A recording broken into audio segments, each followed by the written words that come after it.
సత్యం చనిపోయి ఆ రోజుకి 12వ రోజు. అతని మరణం అతని కుటుంబానికి తీరని శోకంగా మారింది. ఆటో నడుపుకుంటూ జీవితాన్ని కొనసాగిస్తున్న 40 ఏండ్ల సత్యాన్ని బ్లడ్ క్యాన్సర్ భూతం అర్ధాంతరంగా మింగేసింది. సత్యం అందనంత దూరాలకెగిపోయి అతనిపై ఆధారపడిన భార్య బిడ్డలను దిక్కులేని వారిగా మిగిల్చాడు. ఆ కుటుంబాన్ని అనంత శోకసంద్రంలోకి నెట్టేసిన సత్యానికి 2 పిల్లలు. కొడుకు 10వ తరగతి, కూతురు 7వ తరగతి చదువుకుంటున్నారు. అతని భార్య సత్యావతి నిరుపేద కుటుంబం నుంచి వచ్చిన పెద్దగా చదువు సంధ్యల్లేని సాధారణ ఇల్లాలు. ఇంటికి పెద్ద దిక్కుగా నిలిచిన భర్త ఉన్నపలంగా కనుమరుగయ్యేసరికి సత్యవతి గుండెలు పగిలేలా రోదించింది. ఆమెతోనే కలిసి ఉంటున్న సత్యవతి అత్తగారైన జానకమ్మ చెట్టంత కొడుకుకు దూరమయ్యేసరికి బోరున విలపించింది. ఆమె గుండెల్లో ఒకటే దిగులు చోటు చేసుకుంది. భర్తకి దూరమైన తన చిన్న కోడలు సత్యవతి జీవితం ఏమైపోతుందోనని. ముందు రోజే సత్యానికి జరపాల్సిన పెద్ద కర్మతంతు తూతూ మంత్రంగా ఏదో జరగాలన్నట్లుగా జరిగిపోయింది. దూరభారాల నుంచి వచ్చిన బంధుగణంలో చాలామంది తలకు మించిన పనులున్నాయంటూ కార్యక్రమం ముగిసిన వెంటనే తమ తమ ఊర్లకు ప్రయాణమైపోయారు. చనిపోయిన సత్యం ఆ కుటుంబంలో అందరికంటే చిన్నవాడు. సత్యానికి 2 అన్నయ్యలు, ఒక అక్కయ్య ఉన్నారు. అక్క సుభద్ర ఒడిస్సాలో భర్తతో పాటే ఎటువంటి బాదరబందీలు లేని వైవాహిక జీవితాన్ని సంతోషంగా గడుపుతుంది. సత్యం పెద్దన్నయ్య చంద్రశేఖరం సిటీలో గవర్నమెంట్ ఉద్యోగం చేస్తూ దూర్భంగా దర్జాగా బతికేస్తున్నాడు. చిన్నన్నయ్య రామం బెంగళూరులో సాఫ్ట్వేర్ జాబ్ చేస్తూ 5 అంకెల జీతంతో జీవితాన్ని హాయిగా ఆస్వాదిస్తున్నాడు. తమ తమ్ముడు సత్యం అకస్మాత్తుగా మరణంతో తోడబుట్టిన వారి గుండెల్లో బండరాయి పడ్డట్టుగా ముగ్గురి పరిస్థితి మహా ఇరకాటంగా తయారైంది. తమ్ముడి భార్య పిల్లల జీవనానికి ఇబ్బంది లేకుండా ఏదో విధంగా ఆదుకోవాలని అమ్మ ఖచ్చితంగా చెబుతుందని వారికి బాగా తెలుసు. ఎందుకంటే వాడొక్కడి జీవితమే సరిగ్గా లేదంటూ తల్లి ఎన్నోసార్లు బాధపడటం వారికి తెలిసిన విషయమే. పెద్ద కొడుకు చంద్రశేఖరం తల్లి ఎలాగో ఊరుకోదని తెలిసే పెద్ద కర్మ ఖర్చుల నిమిత్తం 10,000 రూపాయలు సాయం చేశాడు. అంతకన్నా అంటే తన వల్ల కాదని గట్టిగా చెప్పేయాలి అని ఖరాఖండిగా నిశ్చయించుకున్నాడు. సాఫ్ట్వేర్ ఉద్యోగి అయిన రెండో కొడుకు రామం ఆలోచనలు ఇంచుమించుగా అలానే ఉన్నాయి. తను అన్నయ్యలాగే 10,000 రూపాయల సాయాన్ని ఎలాగో అందించాడు. తర్వాత అమ్మ ఎన్ని కారణాలు చూపించినా దమ్మిడి రాల్చేది లేదని భార్యతో రహస్యమంతనాలు జరిపి మరీ దృఢంగా నిర్ణయించుకున్నాడు. ఆ ముగ్గురు అన్నదమ్ములకు ఏకైక తోడుబుట్టువైన సత్యమక్క సుభద్ర మనసులో ఒకటే ఆలోచన చేసుకుంది. తను ఆడపిల్ల అంటే మెట్టినింటి పిల్ల. తమ్ముడికి తనేమి సాయం చేయగలదు? అయినా కాని తమ్ముడి పెద్ద కర్మకి తన వంతుగా 5,000 రూపాయలు ఇవ్వనే ఇచ్చింది. ఇంతకన్నా తను చేసేదేమీ లేదు అని అమ్మకు స్పష్టంగా చెప్పేయాలని మనసులో గట్టిగానే బాస చేసుకుంది. అందరి రకరకాల ఆలోచనలకు కారణం ముందు రోజు సాయంత్రమే జానకమ్మ తన 2 కొడుకులకి కూతుర్లకి రేపు ఉదయం అందరం కలిసి మాట్లాడుకోవాలని చనిపోయిన సత్యం కుటుంబానికి జరిగిన దారుణానికి తగు పరిష్కార మార్గం ఆలోచించాలని మరీ చెప్పింది. ఉదయం 8 గంటల వేళ జానకమ్మ కోరినట్టుగానే కుటుంబ సభ్యులంతా ఒకే చోట సమావేశం అయ్యారు. హాల్లో అందరూ నిశ్శబ్దంగా కూర్చున్నారు. కానీ అందరి మనసుల్లోనూ తమ్ముడి కుటుంబ భారం ఎక్కడ తమ మీద పడుతుందోనన్న ఆందోళన ఉక్కిరిబిక్కిరి చేస్తుంది. అప్పటికే అక్కడకు వచ్చిన జానకమ్మ కుర్చీలో కూర్చొని దీర్ఘంగా ఆలోచిస్తుంది. పెద్ద కొడుకు చంద్రశేఖరం ముందుగా నోరు విప్పుతూ, చెప్పమ్మా, ఇప్పుడేం చేద్దాం అంటూ తల్లిని ఆలోచనల నుంచి భవ్య ప్రపంచంలోకి తీసుకొచ్చాడు. జానకమ్మ పెద్ద కొడుకు చంద్రశేఖరం మాటలకు చిన్నగా నిట్టూర్పు వదులుతూ, మీ నాన్నగారు బతుకున్న రోజుల్లోనే మీ ముగ్గురు ఎలాగో ఒకలాగా జీవితంలో నిలదొక్కున్నారు. ఆయన మన నుండి దూరమయ్యాక చిన్నోడు ఇంటి పనులకే పూర్తిగా అంకితమైపోయి తన చదువుని అటకెక్కించేశాడు. ఇప్పుడు వాడు మనకి దూరమయ్యాడు. వాడి కుటుంబానికి తీరని కష్టం వచ్చి పడింది. వాడు ఎలాగో కుదరగా చదువుకోలేకపోయాడు. తన పిల్లలైనా బాగా చదివిద్దామని ఆశపడ్డాడు. వాడి కోరిక నెరవేర్చడం మనందరి బాధ్యత. అందుకు ఏం చేద్దామో మీరే చెప్పండి అంటూ జానకమ్మ తనకెదురుగా కూర్చున్న ముగ్గురు బిడ్డలను ఉద్దేశిస్తూ ప్రశ్నించింది. పెద్ద కోడలు కలగజేసుకుంటూ, అత్తయ్య గారు, మా బతుకులే అంతంత మాత్రంగా భారంగా గడుస్తున్నాయి. ఇక వాళ్ళ కోసం మేమేం చేయగలం? కావాలంటే సత్యం కూతుర్ని మాతో పాటు తీసుకెళ్తాం. నాకు సాయంగా మా ఇంట్లోనే ఉంటుంది. ఈలోగా తన అన్న అవినాష్ నిలదొక్కున్నాక చెల్లెలి పెళ్లి గట్రా వాడే చూసుకుంటాడు. మనసులో నగులుతున్న తన అభిప్రాయాన్ని నీళ్లు నమ్ములుతూ నెమ్మదిగా బయట పెట్టిందామె. కాస్త చాకచక్యాన్ని ప్రదర్శిస్తూ, బంగారం లాంటి భవిష్యత్తు ఉన్న కూతుర్లాంటి దాన్ని పనిపిల్లగా ఆదరిస్తానంటావు?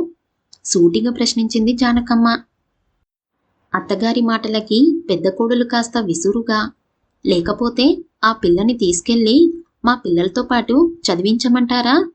ఈ రోజుల్లో చదువులు లక్షలతో కూడుకున్న పని. మాకంత స్తోమత లేదు. మా పిల్లలతోనే మాకు బండెడు బాధాలు అంటూ తన అభిప్రాయాన్ని ఖరాఖండిగా చెప్పేసింది. పక్కనే ఉన్న ఆమె భర్త, భార్య మాటలనే సమర్థిస్తున్నట్టుగా మౌనంగా ఉండిపోయాడు.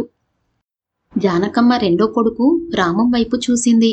అతను తల్లి చూపులకు వివరణ ఇస్తున్నట్టుగా, అవునమ్మా, ఈ రోజుల్లో ఎవరి జీవితాలు వారికే భారమైపోతున్నాయి. ఇంకొకరి జీవితాల్ని ఉద్ధరించాలంటే ఎక్కడ కుదురుతుంది? అవినాషే తన 10th క్లాస్ చదువు ఆపేసి వాళ్ళ నాన్నలాగే ఆటో నడుపుకోవడమో మరేదైనా పనిలో చేరడమో చేసి ఇంటిని చూసుకోవాలి. కొడుగ్గా తన కుటుంబ బాధ్యతలన్నీ వాడే చూసుకోవాలి. అది వాడి కర్తవ్యం కూడా. తన తమ్ముడి కొడుకు బాధ్యతని గుర్తు చేస్తున్నట్టుగా అతి తెలివిగా తన వాక్చాతుర్యాల్ని ప్రదర్శించాడు రామం.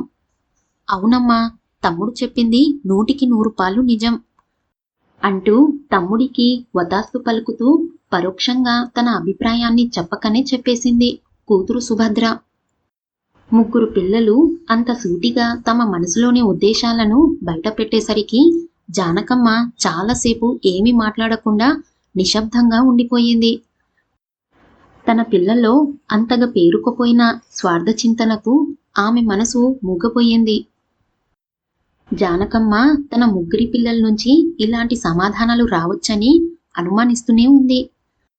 కొన్ని క్షణాల అనంతరం గొంతు పెగుల్చుకొని, ఈ ఇల్లు నా తదంతరం మీ అందరికీ చెందాలని మీ నాన్నగారు వీలునామా రాశారని మీ అందరికీ తెలిసిందే. మీరు జీవితాల్లో స్థిరపడ్డారు.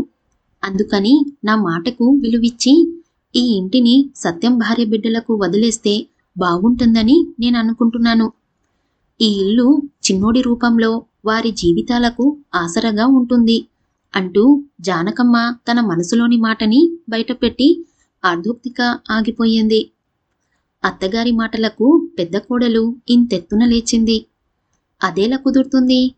నలుగురికి సరి సమానంగా చెందాల్సిన ఉమ్మడి ఆస్తిని చిన్న కోడలికి దారదత్తం చేస్తామంటే మేమెలా ఊరుకుంటాం? ఆస్తి మాకేమైనా చేదా? తన గొంతుని పెద్దగా హెచ్చించిందామె. అక్కడి వాతావరణంలో ఒక్కసారిగా మార్పు చోటు చేసుకుంది. అందరి మొహాల్లోనూ రంగులు మారిపోయాయి. అక్కడికి కాస్త దూరంగా వంటగదిలో నుంచి అంతా గమనిస్తున్న సత్యవతి నిశ్శబ్దంగా నిల్చుంది. అత్తగారి ఆలోచనలకి ఆమె కాస్త నివ్వెరపాటుకి గురయింది. అత్తగారు తన మనసులోని ఆ మాటని మాట వరుసకైనా నాతో చెప్పుంటే ఇంతదాకా రానిచ్చేదాన్ని కాదు అనుకుంది. ఆ వాతావరణం సత్యవతి మనసుకెంతో కష్టంగా అనిపించింది.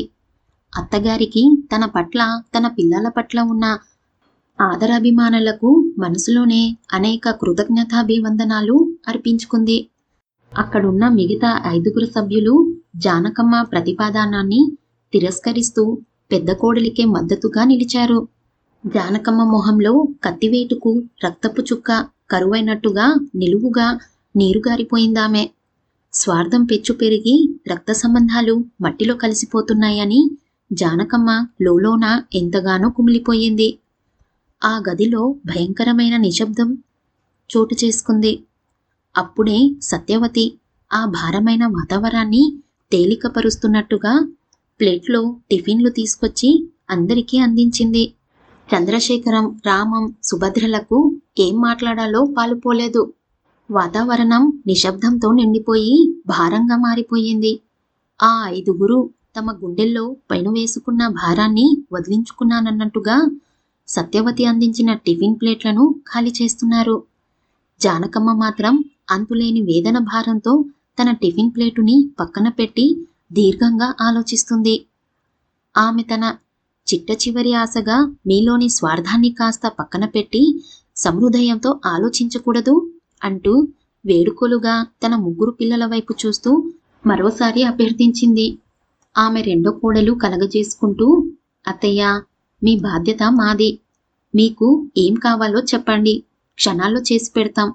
మీకిక్కడ కష్టంగా ఉంటే మాతో పాటే మా ఇంటికి వచ్చేయండి అంది అత్తగారి పట్ల తన గౌరవాన్ని, అభిమానాన్ని చాటుకుంటున్నట్టుగా.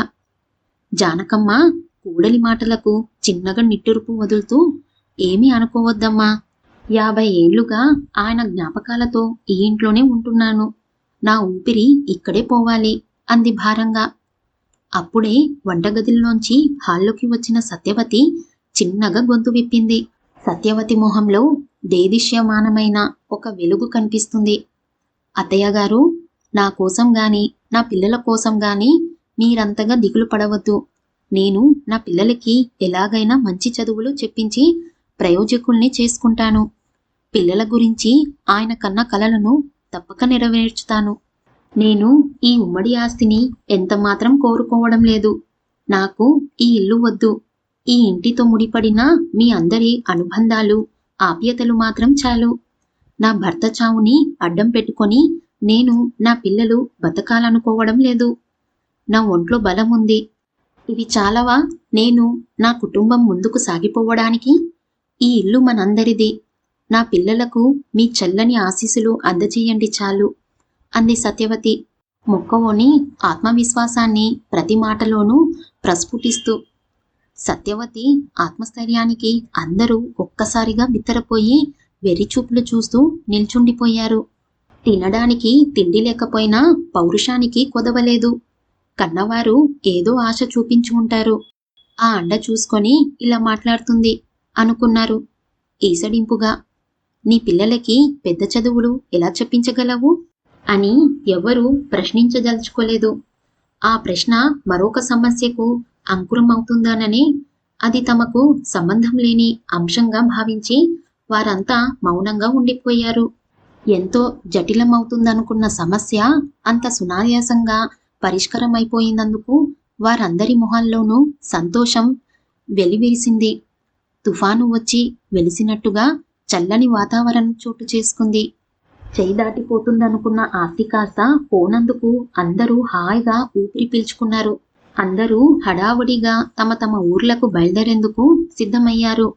తాము వెళ్లాల్సిన రైలు గంటో అరగంటో అటు ఇటుగా ఉండటంతో ప్రతిసారి అందరూ ఒకేసారి ఆటోలో వెళ్తుంటారు.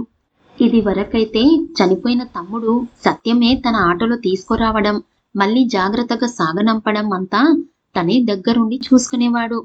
ఇప్పుడు సత్యం లేడు కాబట్టి వేరే ఆటో ఏదైనా మాట్లాడుకు రమ్మని తమ్ముడు రమానికి పురమాయించాడు చంద్రశేఖరం. సరిగ్గా అప్పుడే సత్యవతి, అక్కర్లేదు బావగారు, నేనున్నాగా అంటూ తన గదిలోంచి హాల్లోకి వచ్చింది. ఒంటి మీద కాకి చొక్కతో కొత్తగా కనిపిస్తుందామె. ఆ కాకి చొక్కలో ఆమె ఆత్మాభిమానానికి, ఆత్మవిశ్వాసానికి ప్రతీకలా ఉంది. త్రమైక జీవన సౌందర్యానికి నిలువుటద్దంలా వారి ముందు నిలబడింది సత్యవతి. అందరూ ఆశ్చర్యంతో ఆమెనే గుడ్లప్పగించి చూస్తూ ఉండిపోయారు. నేను, నా కుటుంబము ఎవ్వరికి భారం కాకూడదనే నా భర్త స్థానాన్ని, బాధ్యతని తీసుకోక తప్పడం లేదు. ఇక బయలుదేరదామా అంటూ అక్కడే నిస్సహాయంగా కూలపడిపోయిన జానకమ్మ దగ్గరకు వెళ్ళి, అత్తయ్య, నన్ను ఆశీర్వదించండి అంటూ ఆమె కాళ్లకు నమస్కరించింది సత్యవతి. జానకమ్మ కళ్ళల్లో ఒక్కసారిగా నీళ్లు సుడిలా తిరిగాయి. చల్లగా ఉండు తల్లి, విజయోస్తు అని మనస్ఫూర్తిగా ఆశీర్వదించింది. కోడల్ని పైకి లేపి ప్రేమతో హృదయానికి గట్టిగా హత్తుకుంది. జానకమ్మ కళ్ళల్లో నీళ్లు ఆమె చెంపలపై ధారాలు కడుతున్నాయి. అవి ఆనంద భాష్పాలో, కన్నిటి సుడులో తెలియని భావోద్వేత తాకిడిలో తడిసి ముద్దైపోతుంది ఆమె హృదయం. ఎప్పుడో తన భర్త దగ్గర సరదాగా నేర్చుకున్న ఆటో డ్రైవింగ్ ఈ రోజు సత్యవతి బతుకుని ముందుకు నడిపిస్తుంది.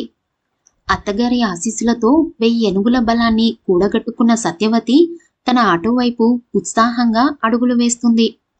కుటుంబ సభ్యులందరూ ఆమెనే అనుసరించి జాగ్రత్తగా సర్దుకొని ఆటోలో కూర్చున్నారు.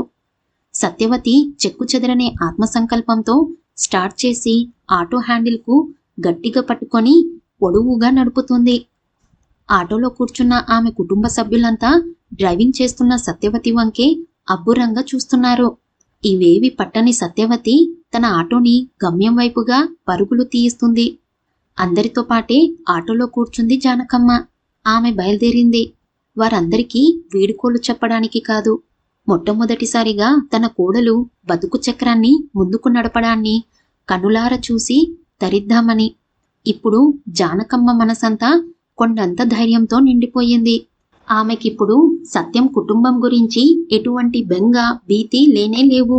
సత్యవతి తన నరనరాన మొండి ధైర్యాన్ని నింపుకొని చెక్కు చెదరని ఆత్మవిశ్వాసంతో ఆటోని నడుపుతుంది.